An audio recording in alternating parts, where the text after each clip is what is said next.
এক অংশীদারদের সঙ্গে কথা বলছি, সাংবাদিকদের সঙ্গে তো নিয়মিতই কথা হচ্ছে।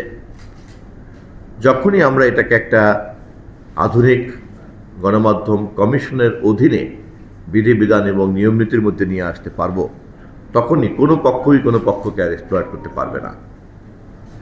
সরকার যেমন গণমাধ্যমকে খেয়াল খুশি মতো নিয়ন্ত্রণ করতে পারবে না, মালিক তেমনি সাংবাদিকদেরকে ব্যবহার করতে পারবে না, সাংবাদিকের কলম তেমনি ব্ল্যাকমেলিংয়ের জন্য কেউ ব্যবহার করতে পারবে না।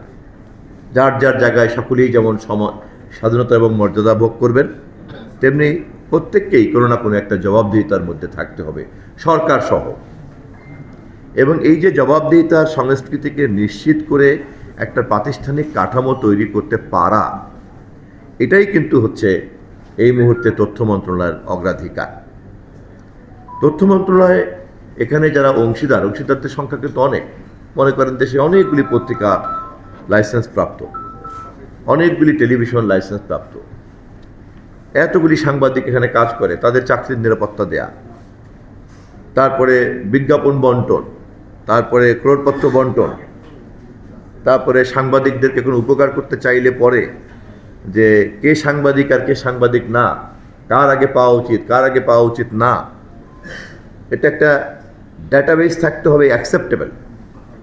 কেউ এসে বললো যে আমাকে অমুককে দিয়েছেন, দেখা গেল যাকে উপকার করেছেন আপনারা, ধরেন এই যে ন্যাশনাল লাইফ ইন্স্যুরেন্স, এখানে আপনাদেরকে তো ডিআরইউর মাধ্যমে যখন পলিসি নিয়েছেন তখন আপনাদেরকে তো সার্টিফাই করতে হয়েছে যে সে ডিআরইউর মেম্বার।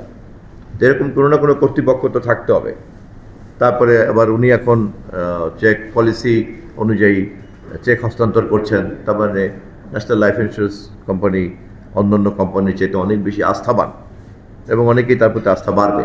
কিন্তু উনি যদি এই কাজটা না করতেন, সরকার রাষ্ট্রসহ সকল প্রতিষ্ঠানকে একটা বাধ্যবাধকতার মধ্যে রাখা, জনগণের চাহিদার মধ্যে যাতে সে থাকতে বাধ্য হয়, সেই ধরনের প্রতিষ্ঠানগুলিকে গড়ে তোলাই হচ্ছে কিন্তু একটি গণতান্ত্রিক সরকারের প্রধান কাজ।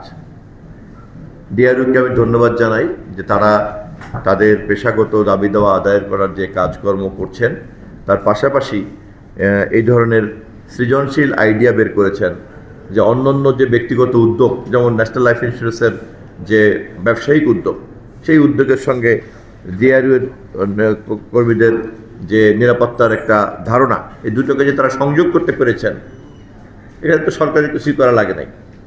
উনিও ইন্স্যুরেন্স কোম্পানিও ব্যবসা করছেন, তিনিও যেমন গ্রাহক খুঁজে বেড়াচ্ছেন, আবার আপনাদেরও এরকম বীমা পলিসি নেওয়া দরকার।